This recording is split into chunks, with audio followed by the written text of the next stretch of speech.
जानकीनाथाय नमः। श्री राधा कृष्ण चरण कमलेभ्यो वाणी विनायक नमः। श्री शांब सदाशिवाय श्री गुरु चरण कमलेभ्यो नमः। श्री हनुमते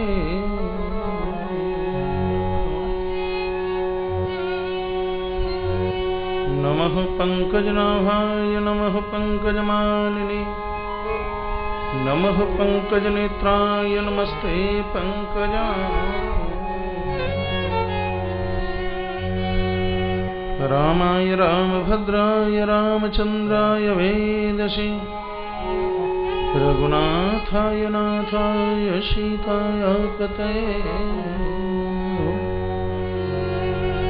मनोजवं मारुततुल्यवेगं जितेन्द्रियं बुद्धिमतां वरिष्ठं वातात्मजं वानरयूथमुख्यं श्रीरामदूतं शरणं प्रपद्ये।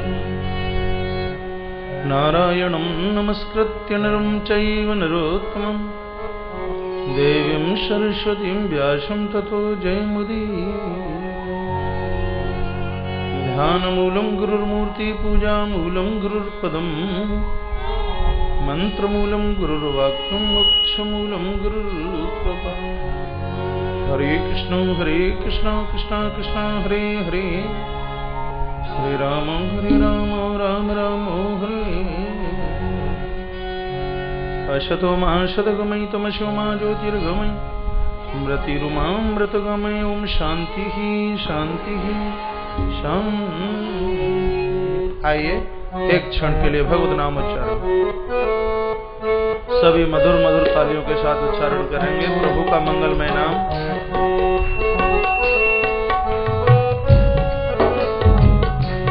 सीता राम मेरो है राजा राम मेरो है। सीता राम मेरो है राजा राम मेरो है। सीता राम मेरो है राजा राम मेरो है। वो तो शंकर को प्यारो गोपाल मेरो है। वो तो शंकर को प्यारो गोपाल मेरो है। सीता राम मेरो है राजा राम मेरो है। सीता राम मेरो है राजा राम मेरो है।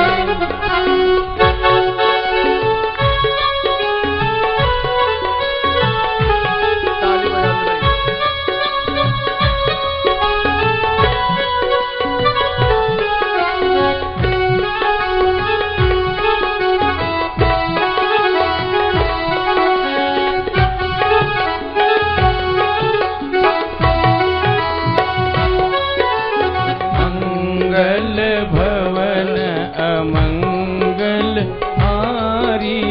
मंगल भवन अमंगल हारी। प्रभु दशरथ अजर बिहारी। प्रभु दशरथ अजर बिहारी। दीनन ये दयाल मेरो गे ऐसो दीनन पे सदागे दयाल मेरो गे। सीता राम मेरो गे राजा राम मेरो गे। सीता राम मेरो गे राजा राम मेरो गे।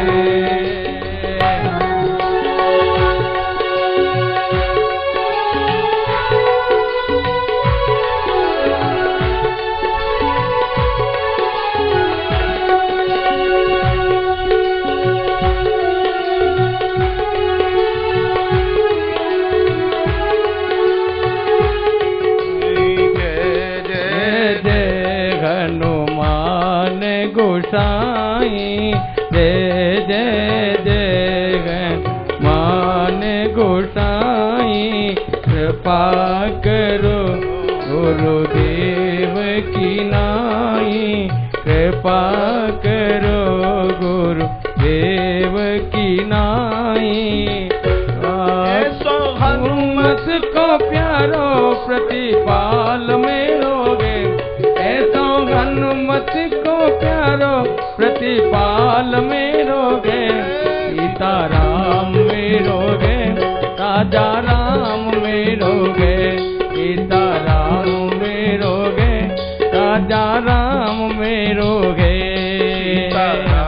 मेरोगे, राजा राम मेरोगे, सीताराम मेरोगे, राजा राम मेरोगे, सीताराम मेरोगे, राजा राम मेरोगे, सीताराम मेरोगे,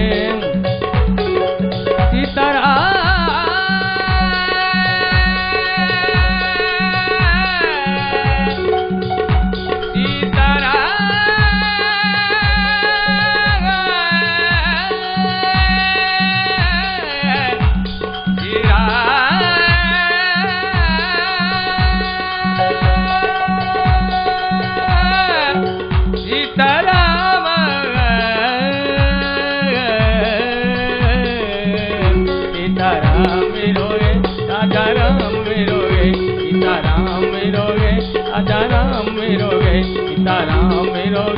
राजा राम मेरोगे, सीताराम मेरोगे, राजा राम। बोलिए निकुंज बिहारी सरकार की जय हो, श्री हनुमंत बलवंत महाराज की जय हो। जय जय श्री राधे, जय जय श्री राधे, जय जय श्री राधे श्याम। भारत माता की पावन भूमि प्रांत उत्तर प्रदेश, ऐसी धरती जो कभी प्रभु राम को प्रकट करती है तो भगवान श्री कृष्ण को कभी प्रकट करती है।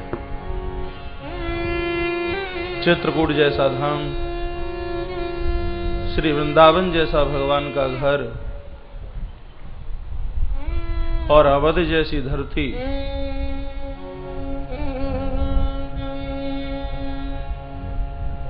जहां दुनिया के आरंभ में जिस स्थान को भगवान के ही द्वारा सृजित किया गया, श्री मनु जी महाराज और माता शतरूपा ने जिस स्थान को अपनी कर्मठता के द्वारा प्लावित किया, ऐसी धरती उत्तर प्रदेश की। उत्तर प्रदेश का जिला मैनपुरी और मैनपुरी की गोद में बसी हुई नगरी विदुर नगरी बेवर। बेवर के इस रामलीला प्रांगण में अष्टोत्तर शत 108 कुंडीय श्री लक्ष्मी नारायण महायज्ञ की पावन सानिध्यता में श्री राम कथा पावन मंदाकिनी में पधारे हुए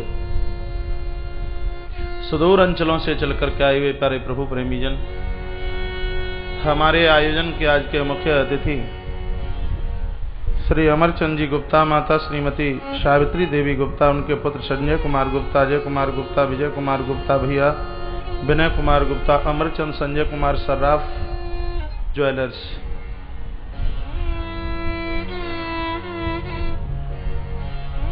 एक बार तालियों के साथ में आप इनका मान कीजिए, सम्मान कीजिए।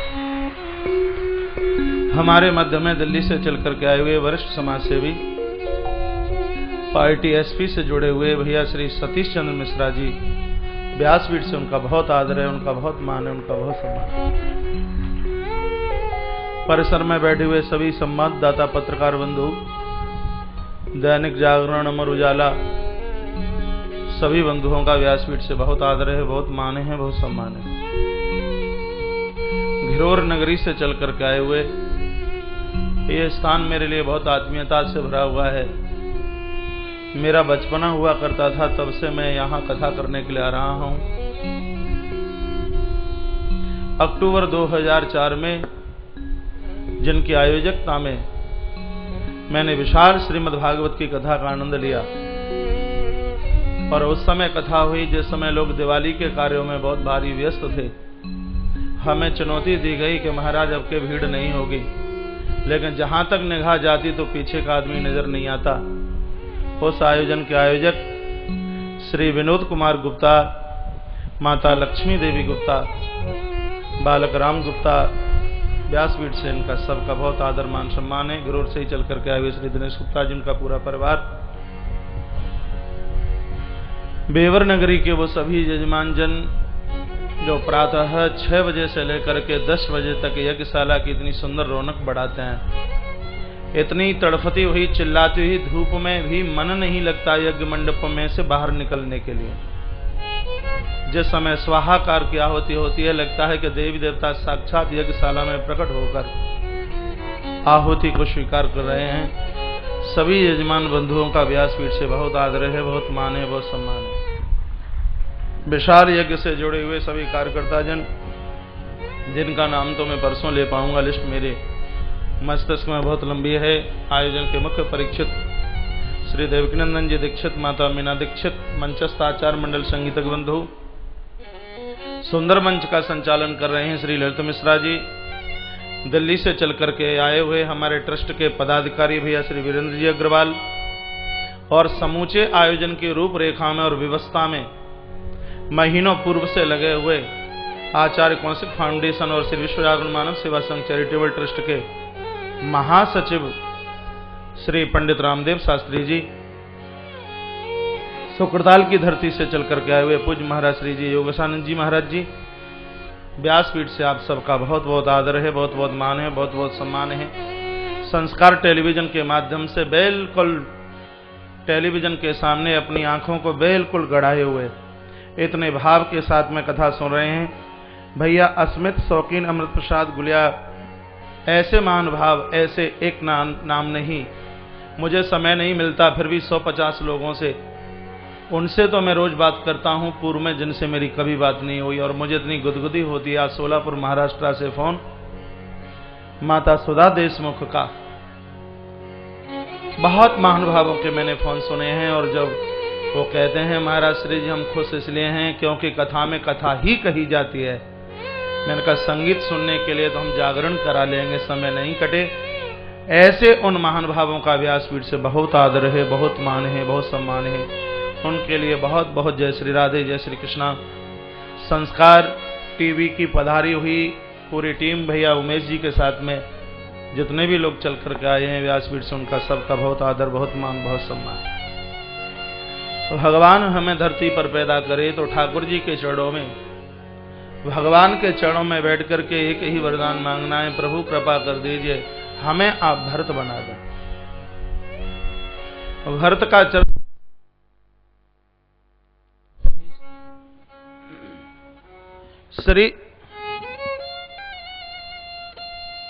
श्री भरतलाल जी का आप चरित्र सुन रहे हैं। हेलो, एक दिन में क्या श्री भरत की कथा होवे, भरत की कथा के लिए तो 9 दिन भी कम पड़ जाए। परसों यहां आयोजन पूरा होगा, अगली तिथि से मध्य प्रदेश में जिला मुरैना में एक जगह पड़ती है अंबा, महाराज अम्बरीश की नगरी, और वहां मेरी रामकथा सिर्फ भरत चरित्र के ऊपर है। पूरे दिनों पूरी कथा में प्रवचन श्री भरत जी के ऊपर होगा। पूरी रामकथा क्या, जितने भी उपनिषद शास्त्र और स्मृतियां हैं वो श्री भरतलाल जी के चरित्र में समाविष्ट हो सकती हैं, फिर भी श्री भरत जी का चरित्र है वो पूरा नहीं हो सकता। ऐसे श्री भरत है जो दोनों हाथ उठा करके श्री प्रयाग में बोलते हैं, अर्थन धर्मन काम रुचि गतिन चहु निर्वाण, जन्म जन्म रति राम पद यही वरदान। मुझे अर्थ धर्म काम और मोक्ष चारों में से कुछ भी नहीं चाहिए। हे श्री प्रयागराज, आप कृपा करना चाहते हो तो इतनी कृपा कर दीजिए, सीता राम चरण रति मोरे, भगवान के चरणों में दिन दूना रात्रि चौगने के रूप में मेरा प्रेम उभरता रहे। बस आपसे मेरी मांग इतनी है। भगवान से मिलने के लिए गए हैं तो श्री भरत की आंख में है आंसू और पामों में है छाले। किसी लिखने वाले ने लिखा है कि जिसके होठों पर हंसी और पांव में छाले होंगे, जिसके होठों पर हंसी और पांव में छाले होंगे, हे मेरे परमात्मा वो ही बंधु तुझे ढूंढने वाले होंगे, वो ही बंधु तुझे ढूंढने वाले होंगे, वो ही तुझे खोज पाएंगे। चेहरे पर मुस्कुराहट, पांव में फबोले श्री भरतलाल जी चले हैं। श्री चित्रकूट की नजदीकता में है। गोस्वामी तुलसीदास जी लिख रहे हैं, वहां राम रजनी अवशेषा, जागे सी सपन अस देखा। ये कल आपने सुना, माता को कुछ सपना हुआ है। प्रभु के चरणों में मां भगवती रोई है, भगवान ने समझाया है। मंदाकिनी में भगवान ने स्नान किया और इसी लखनलाल को कहा, लखन सपनी है नीकन होई, कठिन को चाहे सुनाई ही कोई। लखन, मुझे ऐसा लगता है कि यह सपना ठीक नहीं हो सकता और थोड़ी बहुत देर में कोई बहुत बुरा समाचार सुनाने वाला है। श्री लखनलाल प्रभु को समझाते हैं, वैराग्य विचारों को, ज्ञान को समझा रहा है। लखनलाल ने कहा, प्रभु जहां गुरुदेव वशिष्ठ बैठे हो, जहां महाराज अवधेश पिताजी बैठे हो और माता कौशल्या जैसी वहां मां बैठी हो, और जहां जिस नगरी के बिल्कुल नीचे माता भगवती सरयू बह रही हो, उस अयोध्या का क्या बिगड़ सकता है। सनमान सुरमणिबंद बैठे, उत्तर दिश देखत वहे।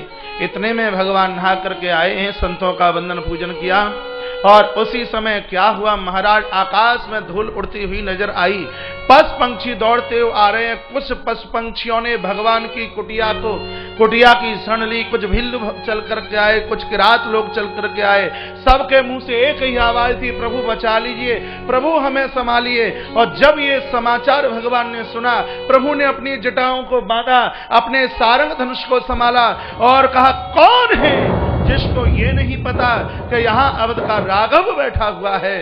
महाराज उसी समय कुछ भील और किरात लोग चल करके आए और उन्होंने कहा, महाराज ऐसे ऐसे कोई अवध का राजकुमार, कोई श्री भरत चल करके आए हैं और आपको अपना अनुज बताते हैं, और अकेले नहीं, साथ में चतुर्ंगनी सेना हो रहे। और ये बात सुनकर के भगवान संकुचित हो गए, सोच में पड़ गए।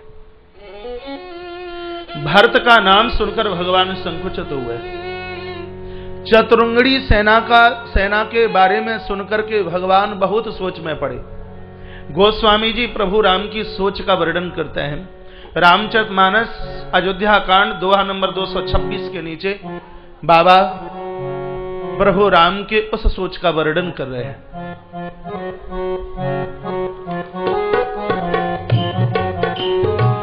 बहुरी सोच वस भगे से अरवनु, बहुरी सोच वस भगे से अरवनु। कारण कवन भरत आगवनु, बहुरी सोच वस भगे से अरवनु।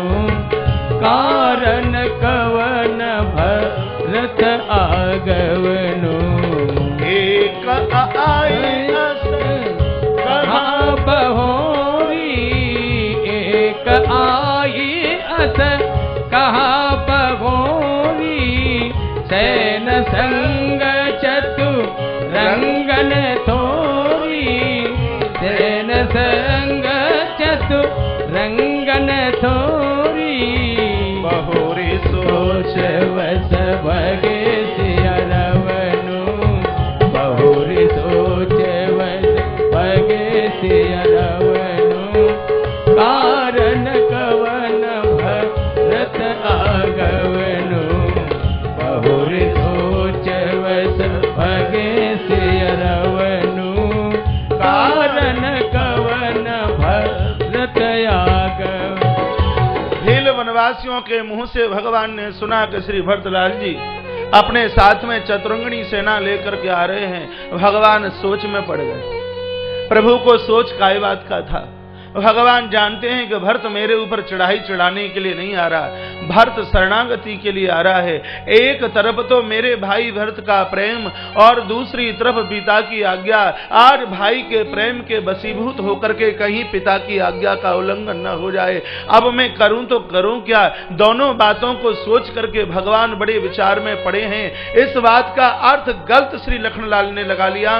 लखन को यह लगा कि शायद भगवान ये विचार कर रहे हैं कि भरत चतुरंगड़ी सेना लेकर के मेरे ऊपर चढ़ाई चढ़ाने के लिए आया है और यहाँ मैं अकेला हूं, इसलिए भगवान सोच में पड़ गए। लखनलाल सामने चल करके आए। लखनलाल ने कहा, प्रभु मैंने हजारों बार समझाया कि जितने आप सीधे हो सकते हैं, जितने आप भोले हो सकते हैं, और कोई इतना सीधा नहीं हो सकता। जिस भरत की सदैव आप इतनी बड़ाई करते रहे, जिस भरत की सदैव आप इतनी बड़ी प्रशंसा करते रहे, आज आपकी आंखों का पर्दा खुल गया। देखो वो भरत जिसकी आपने इतनी बड़ाई की और वो आज चतुरंगनी सेना लेकर चढ़ाई चढ़ाने के लिए आ रहा है। भगवान ये बात बिल्कुल सही है, कोई भी विष बेल अमृत रूपी फल पैदा नहीं कर सकती, और जैसी केकई विष की बेल, तो उसका बेटा अमृत रूप कैसे हो सकता है। भगवान मैंने आपको समझाया, कभी आपने मेरी बात नहीं मानी, लेकिन मुझे इस बात का इतना संकोच हो रहा है कि जिस समय भरत चतुरंगनी सेना लेकर के अयोध्या से वन के लिए चला, तो किसी अयोध्या वासी ने उस भरत को यह नहीं बताया कि राम अकेले नहीं, प्रभु राम के साथ में सुमित्रा का कोई पुत्र, क्षत्रिय धर्म का पालन करने वाला कोई लखन भी चल करके गया है। और भगवान मैं आज आपके श्री चरणों की सौगंध खा करके कहता हूं कि मैं भरत और शत्रुघ्न को बाणों की शैया के ऊपर, मृत्यु की शैया के ऊपर लिटा दूंगा। लखनलाल ने अपनी जटाओं को बांधा, धनुष बाण को संभाला है, भ्रकुटी चढ़ गई, और ज्यों लखन की भ्रकुटी चढ़ी, बादल गर्जना करने लगा। महाराज लखन तो काल के देवता हैं, आज राम सेवक जस लेहू, भरत ही समर सिखावन देहू, राम निरादर कर फल भाई। राम का निरादर करने पर जो फल मिलना चाहिए, जो दंड मिलना चाहिए, वो दंड मिलेगा। माता सुमित्रा के दूध की सौगंध खा के कहता हूं, जो सहाय शंकर सम आई, मां रघुन राम दुहाई। प्रभु मैं आपके चरणों की सौगंध और भगवान शंकर की सौगंध खा करके कहता हूं, इसके कई के पुत्र भरत और शत्रुघ्न को मैं आज के युद्ध में जिंदा नहीं छोड़ूंगा। आज मुझे भरत से पिछला बैर लेना है। भरत और लक्ष्मण का पिछला बैर कौन सा है? कौन से पिछले बैर की बात करते हैं? पुराणों में कथा आती है कि गरुण ही श्री भरत बने और शेष ही आकर के लखन बने। तो गरुण और सर्प का जन्मजात वैर है। तो लखनलाल ने कह दिया कि आज मैं पुराना बैर भी लूंगा। अति सरोस माखी लखन लख सुनि शपथ प्रवान। लखन की गर्जना तो लगे कि महाराज सृष्टि का प्रलय न हो जाए। उसी समय आकाशवाणी हुई, जग भई मगन गगन भई वाणी, लखन बाहुबल विपुल बखानी। लखन तुम जो चाहो सो कर सकते हो। अरे तुम काल के देवता हो, तुम्हारी गर्जना से तो सृष्टि का प्रलय हो जाए, ये सब तुम्हारे लिए कोई बहुत बड़ी बात नहीं। तात प्रताप प्रभाव तुम्हारा, इस जगत में तुम्हारे प्रभाव को कौन नहीं जान सकता। लेकिन लखन ध्यान रखना, जो तुम अपने कदम उठाने के लिए जा रहे हो, बाद में पछताने के अलावा और आपके पास में कुछ भी नहीं रहेगा। तुमने भरत को जो समझा है, भरत वो नहीं है। भरत युद्ध के लिए नहीं, श्री भरत शरणागति के लिए महाराज आ रहे हैं। इतना कहा है कि लखन की वाणी को महाराज लगाम लग गई। अब श्री लखन बोलने में सक्षम नहीं है। अनुचित उचित काज कछु होहु, आकाशवाणी ने तो कह दिया। यदि कुछ अनुचित कर दिया तो बाद में प्रायश्चित के अलावा और कुछ भी नहीं रहेगा। जब लखन ने गर्जना की है, श्री भरत के लिए बहुत उल्टा पलटा कहा है। प्रभु राम का मस्तिष्क के नीचे है और आंखों में से आंसुओं की झड़ी लगी है। प्रभु रो रहे हैं। लक्ष्मण ने तो इतना बड़ा अपराध कर दिया और अब कुछ बोल भी नहीं सकते।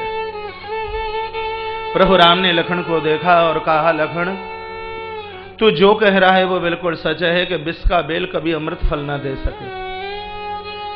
ये तेरी बात बिल्कुल सही है। दूसरी बात तूने कही कि भरत मुझे मारकर निष्कंटक अयोध्या का राज्य करना चाहता है।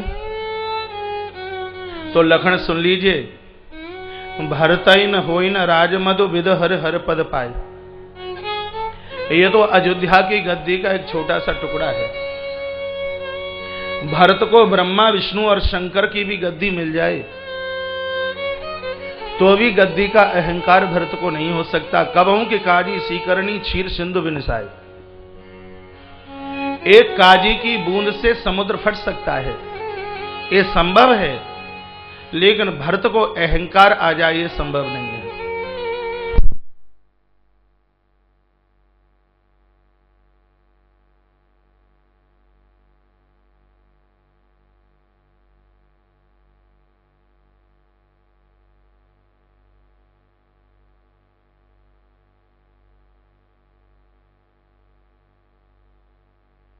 वासुदेवा श्री कृष्ण गोविंद हरे मुरारे हे नाथ नारायण वासुदेव। मच्छर की फूंक से सुमेरु पर्वत उड़ सकता है, ये संभव है, लेकिन मेरे भरत को राजमद हो जाए लक्ष्मण, ये संभव नहीं है। लखन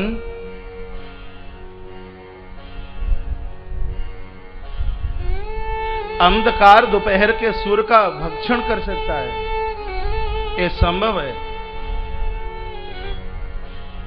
महात्मा अगस्त जो समुद्र को पी गए, वो गाय के खुर भरे पानी में डूब सकते हैं, ये संभव है। लेकिन मेरे भरत को राजमद हो जाए, ये कभी संभव नहीं हो सकता। प्रभु राम ने लक्ष्मण की आज पहली बार सौगंध खाई। कहा लखन, मैंने आज तक तेरी कभी सौगंध नहीं खाई, लेकिन आज मैं तेरी सौगंध और पिताजी की सौगंध खा करके कहता हूं तो भरत जैसा भाई ना तो पहले कभी हुआ और ना आगे अब कभी होने वाला है। स्वर्ग लखन तुम्हारे पथ पितुआना, लखन तुम्हार सपथ पितुआना, सुचि सुबंधो नहीं भरत समाना, लखन तुम्हार सपथ पितुआना, सुचि सुबंधो नहीं भरत समाना, भरतो अंसर भी वंश तड़ागा, भरतो अंसर भी वंश तड़ागा, जन्म कीन गुण दोष विभागा, जन्म कीन गुण दोष विभागा, लखन तुम्हार सपथ पितुआना, सुचि सुबंधो नये भरत समाना, लखन तुम्हार सपथ पितुआना, सुचि सुबंधो नये भरत समान। हमें नहीं पता था कि अंधों के यहां जन्म अंधों का ही होता है, लेकिन भगवान श्री कृष्ण के मुख से निकली हुई वाणी एक अर्जुन नहीं पूरी दुनिया के अंधकार तिमिर और मोह का हरण करती है। शब्द वही ब्रह्म, शब्द तो साक्षात ईश्वर का रूप है, परमात्मा का रूप है। शब्द 1000 शब्द बोलने हैं तो 100 बोलिए, 100 बोलने हैं 10 बोलिए, 10 बोलने हैं तो 1 बोलिए, और 1 बोलने की आवश्यकता है तो हम मूक रहिए, मौन रहिए। श्री लखनलाल से जीवन में ऐसी घटना और द्वारा ऐसी गलती द्वारा दूसरी हुई नहीं, और इसी गलती का कारण है कि छाती में वो मेघनाद की शक्ति जाके आघात कर गई। जिसकी पत्नी उर्मिला 14 साल से देहली पर खड़ी हो, दिया हाथ में जल रहा हो, 14 वर्ष में जिसने किसी पुरुष का मुख भी न देखा हो, और ऐसे उर्मिला की छाती में कोई मेघनाद अपनी शक्ति का आघात कर दे, तो कथा कहती है कि संत का किया गया अपमान पीछा नहीं छोड़ता, और ये उसका परिणाम था। बाद में श्री लखनलाल ने प्रायश्चित किया, इसलिए प्राण भी बच गए, नहीं तो बचना बड़ा मुश्किल था। महापुरुषों का अपमान न हो, संतों का अपमान, हम तो कहते हैं अपमान तो किसी का भी ना हो। श्री लखनलाल से बहुत बड़ी त्रुटि, बहुत बड़ी गलती हुई है। जब प्रभु ने सौगंध खाई है तब लखन फुपक फुपक करके रो पड़े हैं। इधर भरतलाल जी पूरे अवधवासियों को लेकर के मंदाकिनी पुनीत नहा है, माता मंदाकिनी के पावन तट पर चल करके आ गए। कभी आप श्री चित्रकूट जाएं अनसुईया आश्रम से निकलते ही माता मंदाकिनी कैसे जगत के कल्याण में लगी हुई है। एक सती नारी का पातिव्रत धर्म ही माता मंदाकिनी के रूप में प्रकट हुआ।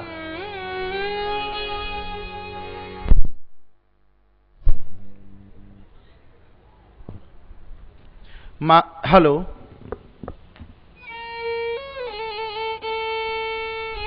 मंदाकिनी क्या है? माता अनसुईया का पातिव्रत धर्म ही तो माता मंदाकिनी के रूप में प्रकट हुआ है।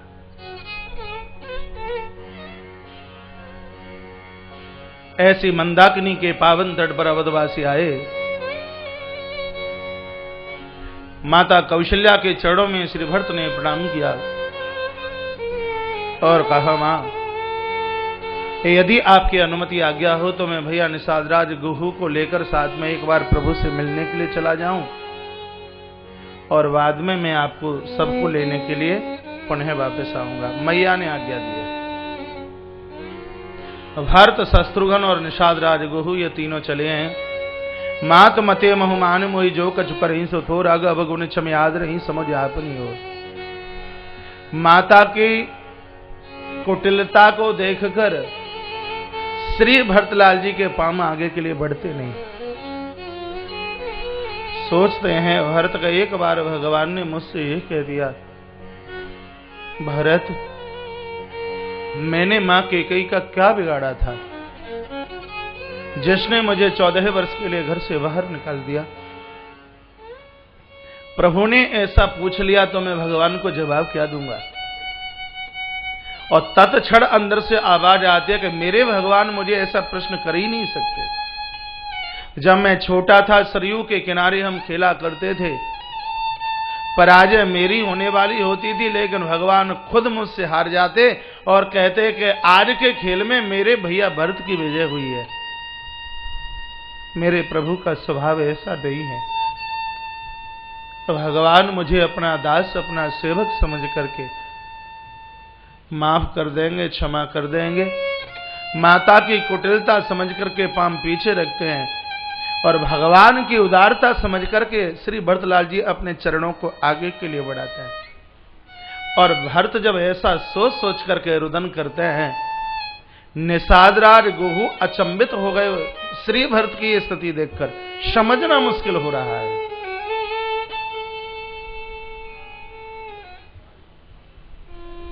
आगे चले हैं। एक पहाड़ की चोटी पर श्री भरत, शत्रुघ्न और निषादराज गुहू का चढ़ना हुआ। तब केवट ऊंचे चढ़ाई, कायेऊ भरत सन भुजा उठाई। एक हाथ से भरत का हाथ पकड़ लिया और कहा, देखिए भैया भरत, भैया भरत, वो सामने कुटिया नजर आ रही है, वही भगवान प्रभु श्री जी की कुटिया है। तुलसी तरवर विविध सुहाई, जो जगह जगह तुलसी के वृक्ष नजर आ रहे हैं। रघुवर पूर्ण कुटी जहां छाई, जहां भगवान की पर्ण कुटी है, वहां ये सुंदर सुंदर से वृक्ष पौधे नजर आ रहे हैं। बट छाया वेदिका बनाई, बट वृक्ष के नीचे सुंदर सी वेदी बनी है। सियनि जब पानी सरोज सुहाई, माता भगवती जानकी ने मेरे सामने ये वेदी, ये चबूतरा अपने हाथों से बनाया। निषाद गुहू कहते हैं, भैया भरत, उस समय मैं रो पड़ा जिस समय भगवान मंदाकिनी स्नान करके आए। माता जानकी एक चबूतरा बना करके उसका लेपन कर रही थी। प्रभु राम ने पूछा, सीते ये क्या कर रही हो? मां जानकी ने कहा, प्रभु इस चबूतरे पर हमारे मध्य में पूज्य महाराज श्री जी, प्रातः स्मरणीय पूज्य स्वामी श्री योगेश्वरानंद जी महाराज का आगमन हुआ है। करतल ध्वनि के साथ में महाराज श्री जी का सम्मान।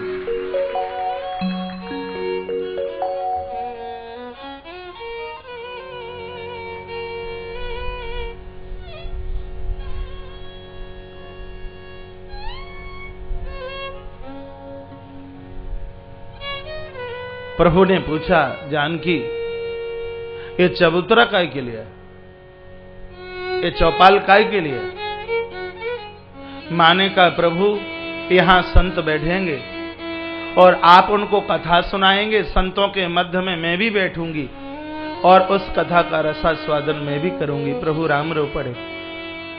भगवान राम ने कहा, सीते मुझे तुम्हारी विदाई का वो क्षण याद है जब तुम्हारे पिताजी महाराज जनक मेरे सामने आकर के रोए कहा लालन पालन लाड़ दुलार के झूले में मेरी बेटी पली है,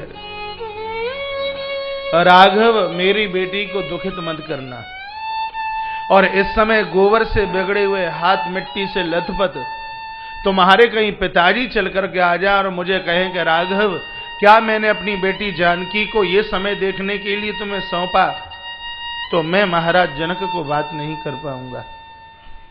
निषाद राज गुह कहते हैं कि भगवान ने मेरे सामने चर्चा की है। प्रभु की इस दयालुता इस करुणा को सुनकर के मां भगवती जानकी इतना रोई, प्रभु के चरणों में मस्तिष्क रख दिया और कहा भगवान मेरा इतना पुण्य नहीं था कि वर के रूप में आप मुझे मिलते। भगवान आपके साथ जब मैंने कांडों पर चलती हूं तो मुझे पीड़ा नहीं होती, मुझे किसी भी प्रकार का दुख नहीं होता। मुझे ऐसा लगता है मेरी माता कौशल्या केकई और मां सुमित्रा ने रास्ते में मेरे लिए कहीं गलीचा बिछा दिया हो, मुझे ऐसा एहसास होता है। मां भगवती जगदम्बा जानकी की बात सुनकर के प्रभु बहुत रोए, लखन की भी आंखा भर आई। सुंदर सा स्थान जिसमें पानी इन वृक्षों में मैंने और श्री लखन ने दोनों ने इसमें जल सिंचा। जहां बैठी मुनिगण सहित नहीं श्री राम सुजान, सुनई कथा इतिहास समागम निगम पुराण। इसी स्थान पर महात्मा लोग वेद पुराणों की कथा प्रभु राम के श्री मुख से सुनते हैं। श्री भरतलाल आज किसी गुरु के साथ नहीं जा रहे। श्री भरतलाल जी इस समय शिष्य है और निषाद राज गुरु है। जैसे कोई गुरु शिष्य की भुजा पकड़ करके भुजा उठा करके ये कह दे कि कर लो दर्शन, वो सामने भगवान बैठे हैं। श्री भरत की भुजा उठा करके आज ऐसे निषाद राज गुरु ने गुरु का काम किया है। जो ईश्वर का दर्शन करा दे वो तो गुरु है। परमात्मा का दर्शन करा दे वो साधारण व्यक्ति नहीं, वो तो बहुत बड़ा महापुरुष है। आज ईश्वर का दर्शन निषाद गुरु के द्वारा हो रहा है, तो ये निषाद गुरु नहीं, ये तो श्री भरतलाल जी के लिए आज गुरु का रूप है। तत्पश्चात आगे चले हैं और अब लगा कि कुटिया यहां से नजदीक है। गोस्वामी जी लिखते हैं प्रेम अमीय मंदर विरहु भरत पयोध गंभीर मथ प्रकटे सुरसाद हित कृपा सिंधु रघुवीर। प्रेम अमीय मंदर विरही भरत पयोध गंभीर। आज प्रेम रूपी अमृत ये तो श्री भरतलाल जी के ही मंथन करने से प्रकट हो सकता है। गुरु का समझना बड़ा मुश्किल हो रहा है श्री भरत को। निषादराज गुरु भरत को क्या समझते, स्वयं गुरुदेव वशिष्ठ नहीं समझ पाए भरत को। भरत के प्रेम रूपी समुद्र के सामने गुरुदेव वशिष्ठ मुनि की बुद्धि को एक अबला कहा गोस्वामी तुलसीदास जी ने। जैसे कोई अबला समुद्र के तट पर खड़ी हो और ये विचार करके मैं समुद्र को पार करना चाहती हूं, लेकिन कैसे करूं, इसकी था लेना चाहती हूं। जैसे कोई अबला समुद्र की था नहीं ले सकती, उसी प्रकार से गुरुदेव वशिष्ठ की बुद्धि भी भरत के प्रेम रूपी समुद्र की था नहीं ले पाई। भरत तो वो चरित्र है अपने आप में। श्री भरतलाल शत्रुघ्न शादराज गुरु और आगे की तरफ चले। अब लगा कि कुटिया यहां से नजदीक है। तब भरत ने कहा भैया गुरु अब मैं यहां पैदल नहीं, अब तो मुझे यहां से सिर के भर जाना है। श्री भरतलाल खड़े होते हैं, नीचे गिर पड़ते हैं। पायनाथ पायनाथ प्रभु रक्षा कीजिए, भगवान कृपा कीजिए, प्रभु रक्षमाम, प्रभु पाय माम। और भगवान राम को भी लगा कि अब भरत नजदीक आने वाला है। जो प्रभु राम बाहर चबूतरे पर बैठे थे, बिलखते हुए भरत की, रोते हुए भरत की करुण भरी आवाज को सुनकर प्रभु राम बाहर के चबूतरे से उठकर अंदर कुटिया में चले गए। लखनलाल अपना धनुष बाण लिए हुए चौकसी में बिल्कुल रक्षा में खड़े हुए हैं और श्री भरतलाल जी रक्षमाम पायमाम खड़े हुए फिर गिर गए, फिर खड़े हुए फिर गिर गए, फिर खड़े हुए फिर गिर गए और फिर खड़े हुए और फिर गिर गए। और ज्यों ही एक पत्थर की शिला की तरह भगवान की देहली पर श्री भरतलाल जाकर के गिरे हैं। कहते हैं प्रभु इस अपराधी को बचा लीजिए, भगवान इस अनाथ को कैसे भी सनाथ कर दीजिए, भगवान मैं बहुत बड़ा पापी हूँ। भगवान को श्री भरत की रुदन भरी आवाज सुनाई पड़ रही है, लेकिन भगवान राम भरत को उठाने के लिए दौड़ते नहीं, खड़े नहीं होते। लखनलाल खड़े हैं। लखन ने देखा कि भैया भरत चीख रहा है और प्रभु राम खड़े नहीं होते। क्या भगवान को पता नहीं है कि भरत देहली पर, भैया भरत देहली पर पड़े हुए हैं? लखनलाल ने विचार किया कि यदि मैं भगवान को बताने के लिए जाता हूं तो मेरा सेवक धर्म है वो समाप्त हो जाएगा, मैं करूं तो करूं क्या। और भगवान भी इसलिए खड़े नहीं हो रहे क्योंकि प्रभु राम लखन के मुंह से सुनना चाहते हैं कि जिस मेरे भरत के लिए तूने इतना कुछ कहा, जब तक लखन तू नहीं कहेगा तब तक मैं भरत को खड़ा करने के लिए दौड़ूंगा भी नहीं। एक आध घंटा व्यतीत हो गया। श्री भरत को चीखते चीखते कहा प्रभु करुणा कीजिए, भगवान इस अनाथ को बचा लीजिए, भगवान कृपा कीजिए, प्रभु मैं पापी हूँ, प्रभु मैं अपराधी हूँ, मेरी वजह से सब कुछ बहुत बुरा हुआ। लखनलाल की छाती भर आई, आंखों से आंसुओं की धार लगी हुई और कहा भले ही भगवान मुझे अपनी सेवा से निष्कासित कर दें, भले ही मुझे इसी समय अवध के लिए वापस जाना पड़े, मैं भैया भरत की ये स्थिति देख नहीं सकता। धनुष बाण छोड़ करके श्री लखनलाल ने दौड़ लगाई, प्रभु राम के चरणों में गिर पड़े, कहा भगवान मुझे माफ कर दीजिए, प्रभु मुझे क्षमा कर दीजिए, मैं भैया भरत को समझ नहीं पाया। भरत को पता लगेगा कि मैंने उनको न जाने क्या क्या कहा, मुझे इस बात का भय नहीं है, मुझे इस बात का भय है कि भरत जैसे साधु को मैंने इतना खोटा खरा कहा, उस समय आपके ऊपर क्या बीती होगी। भगवान मैंने आपके हृदय को दुखाया, भगवान मैंने आपको तकलीफ दी, किंचित मात्र भी इन वर्षों में यदि मैंने आपकी कोई भी सेवा की हो तो आपके चरणों में बैठ करके मैं ये मांगना चाहता हूं कि कैसे भी आप भैया भरत को उठा करके कंठ से लगा लीजिए। ज्यों ही श्री लखनलाल ने ऐसा कहा है तो भगवान ने दौड़ लगाई, कहीं तो धनुष गिरा और कहीं तरकस, कहीं बाण और कहीं महाराज कंधे का पटका गिरा। प्रभु राम दौड़े और श्री भरत को उठाने की कोशिश की। भरत ने भगवान के चरणों को ऐसे पकड़ लिया, छोड़ते नहीं। भरत ने कहा प्रभु इस पापी की शकल मत देखना जिसकी वजह से माताओं की मांग में सिंदूर नहीं रहा, भगवान इस अपराधी की शकल मत देखना जिसकी वजह से अवध का अन्नदाता चला गया, प्रभु मेरी शकल मत देखना, मेरी वजह से आप बन बन के हो गए। श्री भरत ने ऐसा विलाप किया तो भगवान चीख पड़े और कहा भरत जनकपुरी में, मिथिला में मुझे धनुष उठाने में भी उतनी ताकत नहीं लगी जितना कि तुझे उठाने में मुझे ताकत लगानी पड़ रही है। भरत तुझे मेरी सौगंध है, भैया खड़ा हो जा। और जब मेरे प्रभु ने भरत को उठा करके अपने अंक से लगाया है, आकाश से दुंदुभियां और फूलों की वृष्टि और जय जयकारे की आवाज हो रही थी। जब भरत और प्रभु राम कंठ मिले हैं, रोए हैं, महाराज चित्रकूट के पत्थर मोम की तरह जल बन करके महाराज बह गए, पिघल गए। इतना प्रभु रोए, इतना प्रभु रोए। शत्रुघ्न जी महाराज ने चरणों में आकर के वंदन किया है, प्रणाम किया है।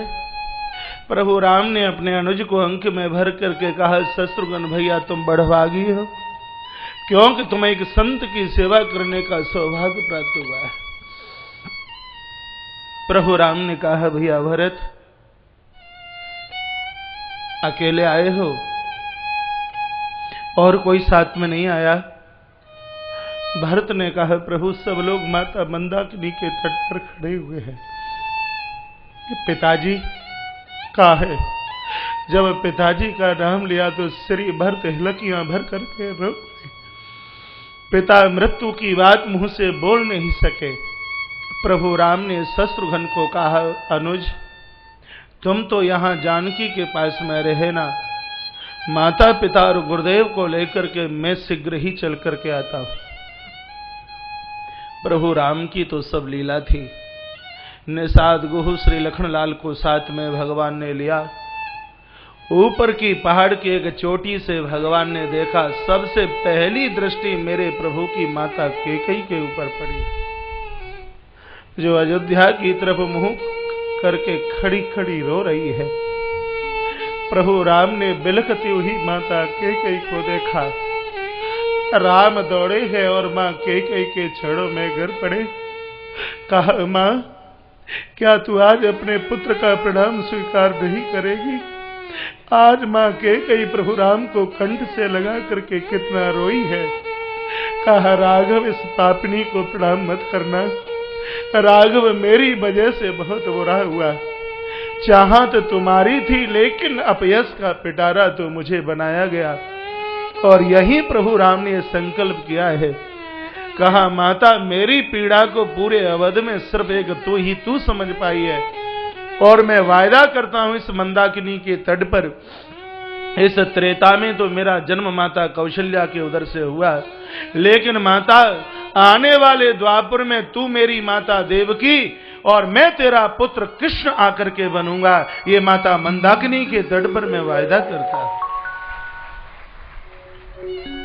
सही में तो मेरी जननी तो है। उसके बाद में मां कौशल्या के चरणों में प्रभु राम ने प्रणाम किया। माता कौशल्या ने रुदन करते करते कहा, राघव, आज मेरा दूध कृत कृत हो गया। आज मेरा दूध धन्य धन्य हो गया। राघव, इस जगत में मुझ जैसी कोई बड़भागिनी और दूसरी स्त्री नहीं है, जिसका पुत्र राम अपने माता पिता के शब्दों को पूरा करने के लिए बन बन का हो गया। आज इस कौशल्या से बड़ा भाग्य से जगत में किसका हो सकता है। तत्पश्चात प्रभु राम ने देखा, गुरुदेव वशिष्ठ मुनि की गर्दन नीचे है और आंखों से आंसुओं के पनारे चल रहे हैं। प्रभु राम पहुंचे हैं। गुरुदेव वशिष्ठ मुनि के चरणों में प्रभु राम ने साष्टांग होकर प्रणाम किया। आज वृद्ध गुरुदेव वशिष्ठ रो पड़े। कहा, राघव, बेटा, पुत्र, अयोध्या का ये बूढ़ा गुरु अब पाम छुवाने के लायक नहीं रहा। राघव, जो भी कुछ हुआ अवध में, वो मेरी वजह से हुआ। अयोध्या के लोग महानता के प्रतीक में इसलिए हैं, यहाँ हर व्यक्ति को पूछ लीजिए, वो यही कहेगा कि अवध अनाथ हुआ तो मेरी वजह से हुआ। सुमित्रा को पूछ लिए तो वो कहेगी, कैकेयी को पूछिए तो वो कहेगी, मां कौशल्या को पूछिए तो वो कहेगी, भरत को पूछ लीजिए तो वो कहेगी, और लखन को पूछ लीजिए, भरत को पूछ लीजिए तो वो भी कहे कि अब मेरी वजह से अनाथ, और लखन को पूछ लीजिए तो वो भी यही कहे कि अयोध्या मेरी वजह से अनाथ हुई है। सब लोग अपनी गलती का एहसास करते हैं, और साधु वो हैं, महान पुरुष वो हैं जो अपनी गलती का एहसास करते हो। ये माइक। प्रभु राम ने गुरुजी को पूछा, गुरुदेव, सब मुझे दिखाई दे रहे हैं, लेकिन पिताजी कहीं नजर नहीं आते। पिताजी कहाँ हैं? महाराज दशरथ का नाम लिया है, गुरुदेव कितना रोए हैं। कहा, राघव, अवध का अयोध्या का भाग्य फूट गया। अयोध्या का अन्नदाता चला गया, अवध का पालनहार चला गया, महाराज की मृत्यु हुई है। इतना कहा है कि प्रभु राम पछाड़ खा गुरुदेव के चरणों में गिरे हैं। लखन लाल ने पिता मृत्यु की बात सुनी है। लखन लाल ने बहुत विलाप किया। माता कौशल्या श्री लखन को अपने अंक से लगा करके कितना रोई है। महाराज दशरथ राम से भी ज्यादा प्रेम लखन से किया करते थे। प्रातः से संध्या हो गई। संध्या का समय हुआ। गुरुदेव वशिष्ठ ने कहा, राघव, सुबह से हम देख रहे हैं तुमने जल भी नहीं पिया, गला सूख रहा होगा, थोड़ा सा जल पी लीजिए। तब प्रभु राम ने रो रो करके कहा, गुरुदेव, हमारी वजह से पिताजी दुनिया छोड़ करके चले गए। सब कुछ पिताजी ने कुर्बानी दे दी, सब कुछ पिताजी छोड़ छाड़ करके चले गए। धिक्कार हम बच्चों के लिए है, पिता के लिए एक दिन के लिए क्या हम जल भी नहीं छोड़ सकते। कथा राम वशिष्ठ और महाराज दशरथ की नहीं है, कथा मेरी और आपकी है। आज की विडंबना है, आज का दुख है। घर में पिता की मरी हुई अर्थी रखी रहती है, लेकिन बच्चों की दुकान का शटर है वो नीचे नहीं होता। बालक घर से बाहर होवे, इंतजार किया जाता है अंतिम संस्कार के लिए। बेटा कहता है पापा जी को जला दीजिए, मुझे छुट्टी नहीं मिली, हो सकता है 13 दिन से एक आध दिन पहले आ जाऊं, 13 दिन के बीच में और ना आ पाऊं तो भी कोई बात नहीं, पापा जी को तो एक दिन जाना ही था, आज नहीं तो 2-4 साल के बाद। कभी कभी बैठकर ये मैं विचार करता हूं, ये दुनिया भर का बलिदान मां और बाबूजी का ही होना चाहिए, बच्चों का कोई दायित्व तो नहीं बनता। बच्चों के लिए कोई धर्म और कोई कर्तव्य नहीं। माता पिता आपकी सेवा से प्रसन्न हैं तो किसी यज्ञ की जरूरत नहीं। माता पिता आपकी सेवा से प्रसन्न हैं तो किसी मठ मंदिर की जरूरत नहीं। मैं मंदिर का विरोधी नहीं हूं, आप ये सोचें। मैं यज्ञ का विरोधी नहीं हूं, कहीं आप ये सोचें। मैं सनातन धर्म का विरोधी नहीं हूं, कहीं आपके समझ में ये बात आ जाए कि महाराज ने कैसे बोल दिया। ये मैं इसलिए बोल रहा हूं कि माता पिता का आशीर्वाद, खुशियां आपके साथ में है तो यज्ञ आपका भला कर पाए। माता पिता की सेवा करके आशीर्वाद लिया है तभी तो माता गंगा भला कर पाएगी। बूढ़े माता पिता का आशीर्वाद लिया है, इनकी सेवा की है, तभी तो मंदिर का भगवान हमारा कल्याण कर पाएगा। और इन वृद्धों का दिल दुखाया तो मंदिर का भगवान उद्धार। यदि कोई गुरु सदगुरु उद्धार कर दे तो आप जो कहो सो मैं हार जाऊं। देवी देवता भी अपनी कृपा उन्हीं के ऊपर कर पाते हैं जिनके ऊपर कृपा मां बाबूजी की होती है। इस जिंदे भगवान की आराधना कीजिए, जीवित भगवान है, ये प्रत्यक्ष भगवान है, साकार भगवान है। इनका आदर कीजिए, इन्हें मान दीजिए, इन्हें सम्मान दीजिए। वृद्ध सासू ससुर की सेवा कीजिए। कोई बेटी ससुराल जाती है और यदि उसको सासू ससुर घर में नहीं मिले तो उसके पुण्यों में कोई कमी रही। पिताजी बेटी के लिए घर देखने के लिए जाते हैं, घर से आवाज आती है जरा देख लेना, यदि घर में सासू ना हो तो सगाई जरूर करके आ जाना। बेचारी सासू का तो नाम ही ऐसा अपयश का टीका लगाए हुए कि यमराज से भी इसके नाम की चिट्ठी खो गई। इनके बलिदानों को याद कीजिए।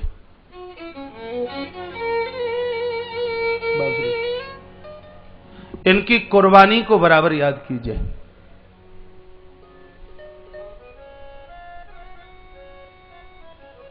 भगवान सभी को लेकर के आए हैं। माता जानकी सामने से आई है और जिस समय माताओं के चरणों में माता जानकी ने प्रणाम किया है,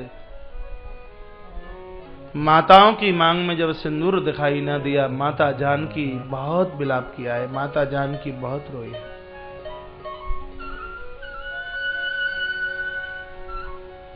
छोटों ने लंबे साष्टांग होकर श्री भरत की तरह भगवान के चरणों में प्रणाम किया।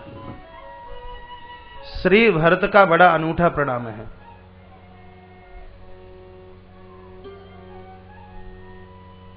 एक लकुटी की तरह, लाठी की तरह भगवान के सब चरणों में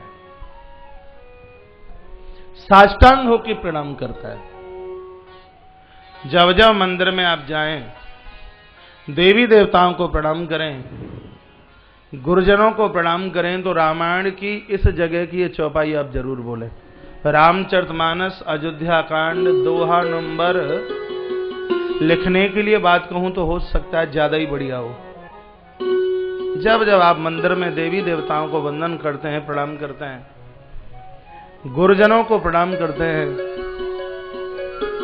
तो रामचरितमानस की ये चौपाई बोली है जो श्री भरत जब राम जी को प्रणाम कर रहे थे तो उनके मुंह से यही चौपाई, यही आवाज निकल रही थी। अयोध्या कांड दोहा नंबर 239 और उसके नीचे की दूसरी या तीसरी चौपाई होगी।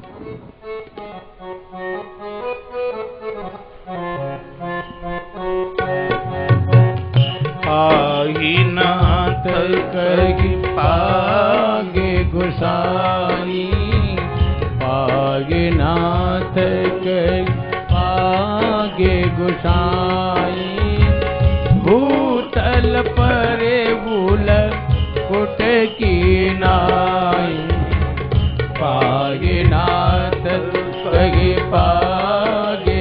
ताल का माइक खोलिए।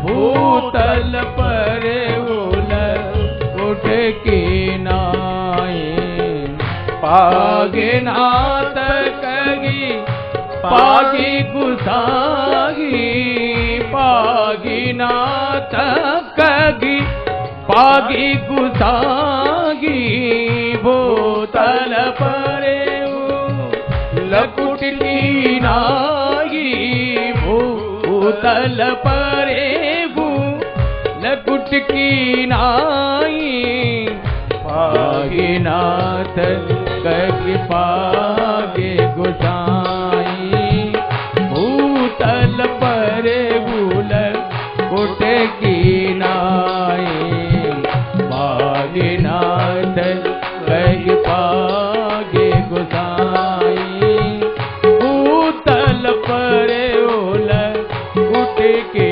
नाई। इस चौपाई का अर्थ देखिए क्या निकलता है इसका अर्थ। पाए नाथ कही पाए गुसाई भूतल परे हु लकुट की नाई। हे प्रभु रक्ष माम पाए माम, मैं आपके चरणों में हूं, मैं प्रणाम करता हूं। प्रभु मेरी रक्षा कीजिए, रक्षा कीजिए। एक लकुटी की तरह, एक लाठी की तरह भगवान के चरणों में श्री भरतलाल जी गिर गए। ये तो अर्थ वो हो गया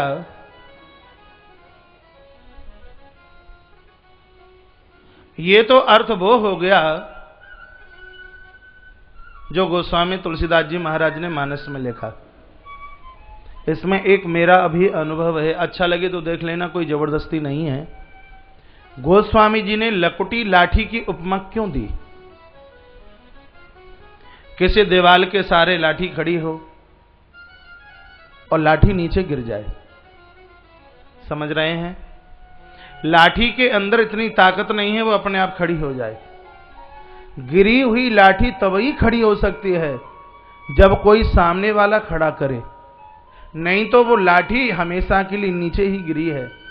गोस्वामी जी भरतलाल को भी यही उपमा दे रहे हैं कि भरतलाल जी भी बिल्कुल लाठी की तरह भगवान के चरणों में गिरे हैं। अब भगवान खड़ा करें तो ही श्री भरत खड़े हो सकते हैं, नहीं तो हमेशा के लिए श्री भरतलाल जी भगवान के चरणों में गिर गए।